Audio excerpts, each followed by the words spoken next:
RG Kar medical hospital Kolkata में जो trainee doctor के साथ हादसा हुआ है, उससे हम सब लोग बाहर नहीं निकले कि एक नया हादसा और हो गया। उत्तराखंड में एक नर्स बेटी की निर्मम हत्या कर दी गई। ये दोनों हादसे हमें ये सोचने के लिए विवश करते हैं कि हमने अपनी बेटियों को किस तरह की सोसाइटी प्रोवाइड कराई है, किस तरह की सोसाइटी का हम निर्माण कर रहे हैं, और जिस सोसाइटी में अभी हम रह रहे हैं इसमें हम किस तरीके से फेल हुए हैं। कई साल पहले जब निर्भया हत्याकांड हुआ था तो हम सबको शायद यही लगा होगा कि इंसान इससे ज़्यादा नीचे नहीं गिरेगा, इससे ज़्यादा हैवानियत उसके अंदर शायद कभी नहीं आएगी। लेकिन हमारे ही बीच बैठे किसी एक नरभक्षी ने, जिसने इंसान का मुखौटा पहना हुआ था, वो आया और उसने ये जता दिया है कि अभी मैं इससे भी ज़्यादा नीचे गिर सकता हूँ, इससे भी ज़्यादा कुछ ऐसा कलयुग है जो अभी आपको देखना है। बाहर के देशों में अगर हम नज़र दौड़ाएं तो बहुत सारे ऐसे देश हैं जहां बलात्कारियों के लिए इतनी बुरी सज़ा बनी है कि वहां के देशों में बलात्कार की जो संख्या है वो कम हो रही है। इराक में अगर कोई बलात्कार कर देता है तो वहां की पब्लिक उस आदमी को पत्थर मार मार के ख़त्म कर डालती है। सऊदी अरब में उसके सर को धड़ से अलग कर दिया जाता है। पुर्तगाल में बलात्कारी का जैसे ही दोष साबित होता है उसे सुअरों के आगे डाल दिया जाता है और वहाँ के सुअर उसका नोच नोच कर मांस खा जाते हैं, इससे ताकि उसे पता चले कि उसने कितनी बुरी तकलीफ सामने वाले को दी है। लेकिन हमारे देश में यहाँ बलात्कार साबित होने के बाद भी उस इंसान को, उस दरिंदे को पूरा समय मिलता है ताकि वो अपनी दलीलें पेश कर सके, अपने लिए वकील कर सके, अपने आप को प्रेजेंट कर सके कि उसने किस हादसे की वजह से ये सब किया है। हमारे देश में कानून व्यवस्था कहीं ना कहीं टेम्परेरी काम करती है। बहुत सारे ऐसे पॉलिटिकल दबाव उनके ऊपर होते हैं कि वो शायद चाहकर भी अच्छे से काम नहीं कर पाती। मुझे नहीं पता है आप मेरी वीडियो कहाँ से देख रहे हैं, देश के किस कोने से देख रहे हैं, किसी एयर कंडीशनर रूम में बैठे हैं या फिर ट्रेन का इंतज़ार करते हुए प्लेटफॉर्म पर बैठे हुए हैं, शायद किसी लाइब्रेरी में बैठे हों।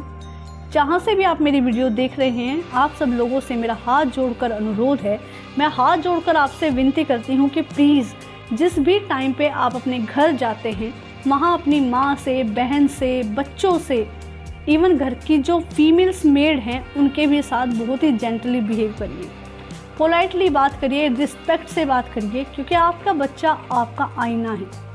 जो भी हम करते हैं हमारा बच्चा कहीं ना कहीं वो करता है। ये जो दरिंदे वहशी इस दुनिया में घूम रहे हैं, जितने भी लोग बलात्कार करते हैं, ये कहीं ना कहीं इन्हें नहीं सिखाया जाता कि बेटियों की रिस्पेक्ट किस तरीके से करी जाती है। इन लोगों को ये पता ही नहीं होता कि बाहर जो बेटियां हैं उन्हें किस तरीके से ट्रीट करना है। अपने बेटों को समझाइए कि बाहर की जो बेटियां हैं उन्हें भी उतनी रिस्पेक्ट देने की ज़रूरत है जितनी आप अपनी बहन को, अपनी माँ को देते हैं।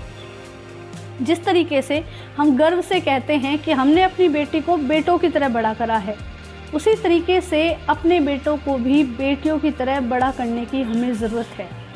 जिस तरीके का कोमल मातृत्व, स्त्रीत्व लड़कियों में होता है, उसी तरह की चीज़ें बेटों के अंदर भी होनी ज़रूरी है।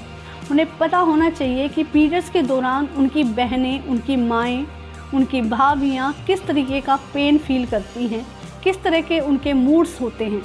ये सब चीज़ें जब हम बात करेंगे अपने बच्चों के साथ तो वो याद रखेंगे कि बाहर की जो बेटियां हैं सेम उसी तरह की सिचुएशन उनके साथ भी होती है। अपनी बेटियों की जिस तरीके से बहनों की हम शेर की तरह रक्षा करते हैं, बाहर की बेटियों की, बहनों की रक्षा करने का भी हमारा फ़र्ज़ बैठता है। ये सब चीज़ें बच्चे कहाँ से सीखेंगे? अपने घर से ना। तो ये शुरुआत हमें अपने घर से करनी है। यूट्यूब एक बहुत बड़ा प्लेटफॉर्म है और इस प्लेटफॉर्म पर मेरी एक छोटी सी फैमिली है 35,000 की। जिस टाइम पे इस वीडियो को बनाने के बारे में मैंने सोचा तो मेरे दिमाग में बस ये छोटी सी बात आई कि बहुत बड़े बड़े क्रिएटर्स हैं जो इस चीज़ के लिए आवाज़ उठा रहे हैं और उनकी बहुत बड़ी फैमिली है। मेरी आवाज़ कितने लोगों तक पहुँचेगी, कितने लोग इस बात को जान पाएंगे, कितने लोग मेरी बात से सहमत होंगे, या फिर कितनों का माइंडसेट मेरी बात से चेंज होगा। लेकिन फिर मैंने देखा कि 35,000 लोगों की फैमिली कोई छोटी फैमिली नहीं होती, ये एक बहुत बड़ी फैमिली है। हम सब मिलकर कोई भी क्रांति ला सकते हैं। हम वो शक्ति हैं जो किसी भी चीज़ को वायरल कर सकते हैं। कोई भी ऐसी गलत चीज़ जो वायरल हो रही है उसे रोकने की शक्ति भी हमारे अंदर है। यकीन मानिए आप वो सब कर सकते हैं जो इस समय पर लॉ नहीं कर पा रहा है, कानून नहीं कर पा रहा है। हम सिस्टम हैं, हम सोसाइटी है, हम सब वो कर सकते हैं। दूसरे की क्या जिम्मेदारी है, क्या ड्यूटी है, ये सब आंकना सोचना बहुत आसान काम है। हम लोग ये भूल जाते हैं कि हमारी क्या ड्यूटी है, हमारी क्या जिम्मेदारी है, इस टाइम पे हम क्या कर सकते हैं।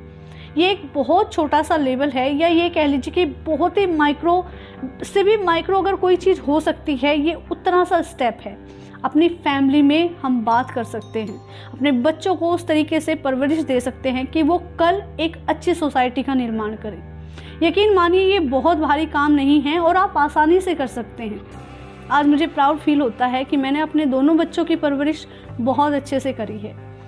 एक बच्चा मेरा टीनेजर को क्रॉस कर चुका है और एक बच्चा टीनेज में एंटर है, और मुझे पूरा विश्वास है दूसरे बच्चे की परवरिश भी मैं बिल्कुल वैसे ही करूँगी। अगर आपने भी अपने बच्चों को बड़ों की, स्पेशली वुमेंस की रिस्पेक्ट करना सिखाया है, तो अपने आप को आज शाबाशी आप ज़रूर दीजिएगा, क्योंकि ये एक बहुत बड़ा कंट्रीब्यूशन है हमारी सोसाइटी में। हमारा बच्चा कल एक बहुत बड़ी, बहुत अच्छी सोसाइटी का निर्माण करेगा। यहीं से बच्चे की जो बेसिक नींव होती है वो स्टार्ट होती है। हम बहुत जल्दी ना अपने बच्चे के मिसबिहेवियर के लिए स्कूल के ऊपर ब्लेम कर देते हैं, लेकिन आप सोचिए हमारा बच्चा कितनी देर स्कूल में रहता है, 5 से 6 घंटे। बाकी के बचे हुए 18 घंटे बच्चे हमारे साथ बिताते हैं। हम लोग उन्हें उस तरीके से ट्रीट ही नहीं करते।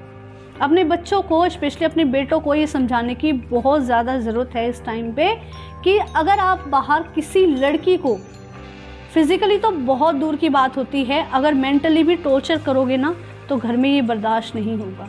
आपके बेटों के अंदर वो डर होना बहुत ज़्यादा ज़रूरी है कि मैं कुछ भी गलत करके जाऊंगा तो मेरी फैमिली उसे बर्दाश्त नहीं करेगी, मुझे पनिशमेंट मिलेगा। हो सकता है मैं घर से बेदखल हो जाऊं, बाहर निकल जाऊं, मुझे सज़ा मिल जाए, फांसी हो जाए। ये डर अगर हमारे बेटों के अंदर होगा तो आई एम श्योर जो ये गुनाह दुनिया में हो रहे हैं ये शायद कम हो जाएंगे। ये हमारी जिम्मेदारी है कि आने वाली जनरेशन को हमें किस तरीके से तैयार करना है। हम सब का ये फ़र्ज़ बैठता है। कानून को ब्लेम करना बहुत ज़्यादा आसान है, लेकिन ये भी देखना बहुत ज़्यादा ज़रूरी है कि इस सोसाइटी के प्रति हम अपनी ज़िम्मेदारी किस तरीके से निभा रहे हैं। मेरी ये 35,000 की फैमिली बहुत कुछ कर सकती है, और आज जो भी ये वीडियो देख रहा है उस सब से मेरा निवेदन है कि प्लीज़ दुनिया में ये जो भी हमारे देश में हो रहा है, जिससे हमारा पूरा देश दहला हुआ है, प्लीज़ आवाज़ उठाइए, प्लीज़ आगे आइए। आप सबके सपोर्ट की हम सबको ज़रूरत है। अगर आज इस प्लेटफॉर्म से मैं आपसे ये बात ना करती तो शायद मैं अपने आप को कभी माफ़ नहीं कर पाती एज ए वुमेन, और क्योंकि मैं एक बेटी की माँ भी हूँ तो मैं समझ सकती हूँ कि उस परिवार पे, उस बेटी पे, उसके माँ बाप पे क्या बीती होगी। कितने सारे सपने उन सब ने मिल के देखे होंगे जिसको एक वैसे दरिंदे ने चकनाचूर कर दिया, ख़त्म कर दिया। एक बेटी अपने पेरेंट्स के लिए, अपने पार्टनर के लिए पता नहीं कितने सारे सपने देखती है। हम भी देख रहे हैं, मेरी बेटी भी देख रही है, तो मैं समझ सकती हूँ। ये सबके खिलाफ जब अब लॉ बिल्कुल बुरी तरीके से ध्वस्त हो गया है तो हम सब लोग एक पिटीशन फाइल कर रहे हैं। ये पिटीशन आगे मिनिस्ट्री तक पहुंचेगी। मैंने उस पर अपने साइन कर दिए हैं, उसका लिंक आपको मेरे डिस्क्रिप्शन बॉक्स में मिल जाएगा।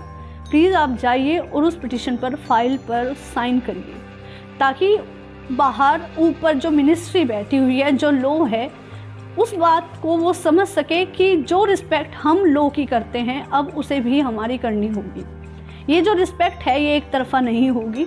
जिस तरीके से हम अपने संविधान को रिस्पेक्ट करते हैं, अपने देश को करते हैं, इसके लॉ को करते हैं, उसे भी विमेंस की उतनी ही रिस्पेक्ट करनी होगी।